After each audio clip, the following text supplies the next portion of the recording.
மறைமலையடிகள் இவரோட காலம் 1876 to 1950. இவரோட இயற்பெயர் வந்து வேதாச்சலம். 1876 ஜூலை 15ஆம் தேதி சொக்கநாத பிள்ளைக்கும் சின்னம்மாளுக்கும் மகனாக நாகப்பட்டினம் அருகே உள்ள காடம்பாடியில் வந்து பிறக்கிறாரு. இவர் தந்தை இறந்ததுனால வெஸ்லியன் பள்ளி படிப்பை வந்து பாதியிலேயே இவர் வந்து நிறுத்த வேண்டியதாயிற்று. சுயமாகவே இவர் வந்து தமிழ், சமஸ்கிருதம், ஆங்கிலம் ஆகிய மொழிகளில் வந்து புலமை பெறுறாரு. சைவ சித்தாந்த சித்தராகவும் ஆகிறாரு. அடுத்ததா ஒரே கடவுள் கொள்கை, ஒன்றே குலம் ஒருவனே தேவன் என்ற ஒரே கடவுள் கொள்கை பற்றி பிரச்சாரம் செய்கிறாரு வேதாச்சலம்.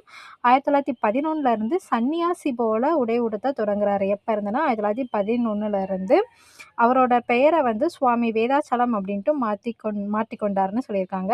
அடுத்ததாக பொதுநிலை கழகம் அப்படிங்கிற அமைப்பை ஏற்படுத்தி அதில் சாதி சமய சித்தாந்த வேறுபாடின்றி ஒரே கடவுள் வழிபாட்டுக்கு வந்து ஏற்பாடு செய்தார்.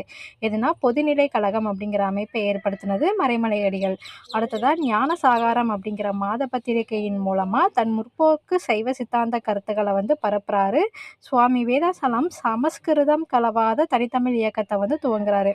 அதாவது ஞானசாகரம் அப்படிங்கிற ஒரு மாத பத்திரிகையின் மூலமாக முற்போக்கு சைவ சித்தாந்த கருத்துக்களை வந்து பரப்புறாரு.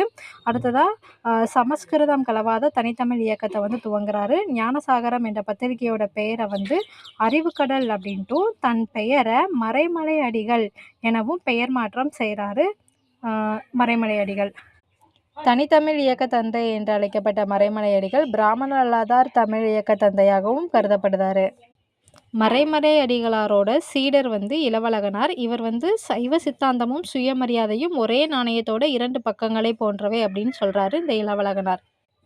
அதே மாதிரி மறைமலையடிகள் வந்து பெரியாரோட சுயமரியாதை இயக்கத்துக்கு வந்து ஆதரவளிச்சிருப்பார். அதே சமயம் பெரியாரோட நாத்திகவாதத்தை வந்து நிராகரிச்சிருப்பார்.